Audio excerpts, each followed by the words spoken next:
In this video, I'm going to explain the simple 3 techniques I've used to build, buy, and scale multiple 6, 7, and even 8-figure SaaS businesses. Before exiting from Empire Flippers, I was involved in more than $120 million in online business deals, and a big portion of those were software. But there was one major thing I noticed. SaaS businesses making exactly the same or sometimes even less money would sell for way more than a normal business, sometimes 2, 3, or even 4 times more. And this got me to thinking, why are SaaS businesses so valuable during an exit? So after doing a little digging and talking to some of the world's biggest acquirers of software businesses, it came down to 3 main things. Number 1 is recurring revenue.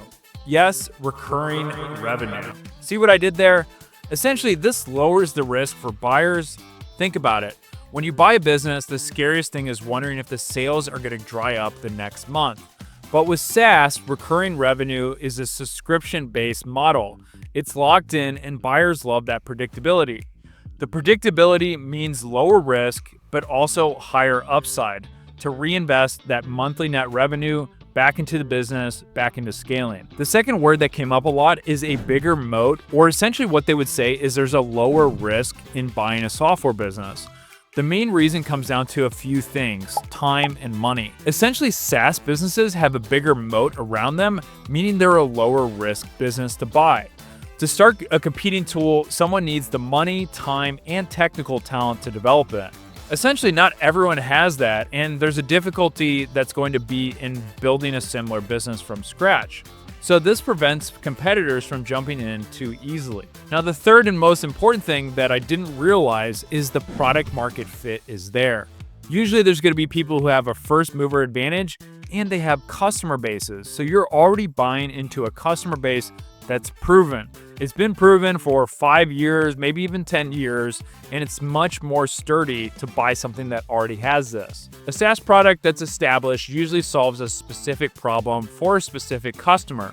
It's usually evergreen and proven by the time people are looking to buy it. Put all those together and it makes sense why SaaS businesses are so attractive to savvy buyers. If you guys like that part, you're gonna love this. I'm giving away my best-selling book for absolutely free, and here's how you can get the audiobook in just a few seconds. Inside this book is the same techniques I've used to work abroad in paradise in more than 100 different countries. And the best part, this strategy hasn't just worked for me, it's helped hundreds of thousands of people earn more, work less, and travel the world. I'll leave a QR code here where you can get the audiobook for free with a free 30-day Audible subscription. Now that you understand what makes SaaS so appealing, and again, there's SaaS businesses that I wouldn't take a second look at, and there's other SaaS businesses that are extremely profitable and are really good for a savvy buyer. Now, what is going to go into differentiating those two are basically those 3 techniques, but I want to show you if you want to actually get started with building a SaaS business, what are the 3 methods to actually do this? Now, let's say you don't have much of a budget, you don't have hundreds of thousands of dollars or 3 years sitting around to hire a development team or build it yourself. You're going to want to listen to this. This is the best way to start a SaaS business with no money. And it all comes down to pre-sales. Essentially, pre-selling your SaaS business is one, get to prove that you're solving a problem, give you product market fit, and get you that startup capital to know that you can go ahead and develop this product. So this technique essentially flips the usual process on its head.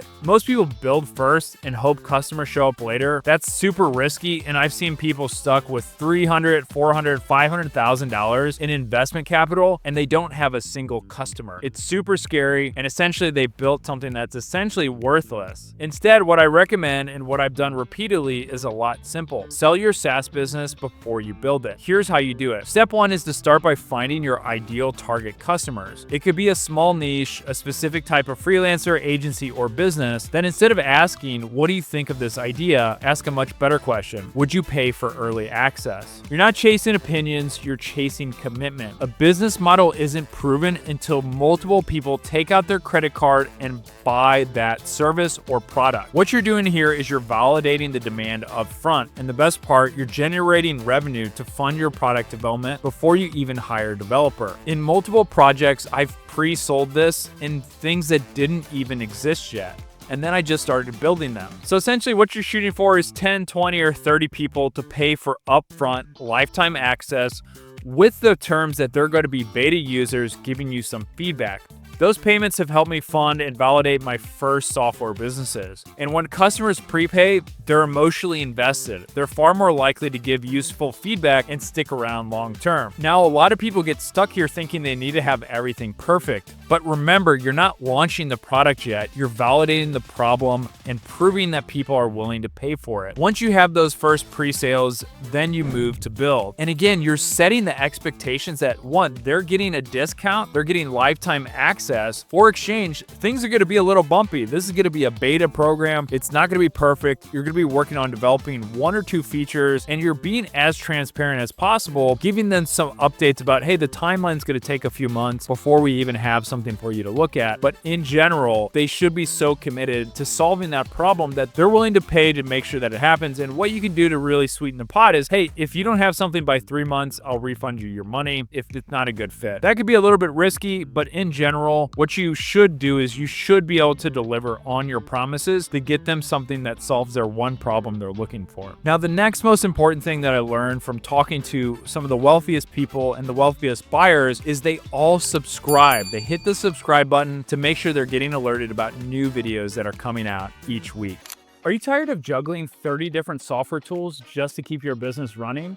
Well, I was in the same boat, so I deleted everything and found an all-in-one solution that helped me save more than $1,000 per month. There's a much better way out there, and you can actually get started for free today. It's called High Level, one platform that has every tool in total control. It essentially replaces your CRM, funnel builder, email system, social media scheduler, calendar scheduling, marketing automation, and so much more. Even better, you can white label it, sell to your clients as your own software, and keep 100% of the profit. There's no extra user fees ever, and you can start a free trial today before it's gone. Scan the QR code on the screen or just click the link in the description to see why millions of businesses are switching to High Level. Now, if you don't want to do pre-sales, the second technique that I suggest doing is going to work really well, and that's going to be building an MVP. MVP stands for a minimum viable product, and essentially that allows you to do one very simple thing. You build one feature for one person that solves one problem. Now, this MVP is going to be the most basic feature that you can build that's going to have the most attraction. And one way to figure out what feature or element is going to be the most attractive is to either talk to your ideal customers or survey an audience. I love doing surveys before I build anything, and essentially what I'll do is I'll incentivize people to take a survey, get my ideal customer to do it, and then I'll also use this to actually do lead generation. So what you're doing is you're asking 5 or 6 questions, figuring out which features they would be paying the most for, which ones they would continue paying for, and figure out what problem are you solving and who's going to pay the most for it. Once you have this, you can kind of create some graphs and figure out, okay, this person has this problem, they're willing to pay $10 for it, but person C has this problem and they're willing to pay $100 for it. So you're going to develop that feature, and you basically can figure out the math of, okay, maybe you have one person that's going to pay $100, but if you have 100 people that are going to pay $100, you're going to be able to really easily see which feature develop when you do the survey. Now, before you actually build this, what I suggest doing is trying to pre-sell to these people for early access. And basically what you can do is you can get them in, fund your project, and then start building the MVP. So once you have the MVP, you're probably wondering, how do I get more customers? There's 2 platforms that I suggest launching on, and that's going to be AppSumo and then also Product Hunt. AppSumo is great for getting your first paying customers. It's going to essentially offer lifetime access, so you can get a lot of customers in, get a lot of details from them, have them start referring other people. And so what's great about AppSumo is it has a limited time lifetime deal. And so for 30 days, people can get in there, grab the lifetime deal, and then basically you can get a lot of feedback, get your early customers, and then use that to snowball into getting more people involved. Product Hunt is a little bit different. It's essentially a page that promotes new products, and it can get some really good buzz early on. Essentially, both platforms are full of people who love trying new products, and if your tool solves a real problem for them, you'll get a lot of traction. But this is important. Your job doesn't just stop at the launch. Once your first users sign up, I would suggest suggest talking to everyone as possible. So what you can do is you can have some onboarding stuff, incentivize them to get on a call. Maybe you can offer some additional features or some additional levels. So if they're on the first level, let them unlock the pro level just for having some feedback or offering some insights. Other cool ways, you can also incentivize people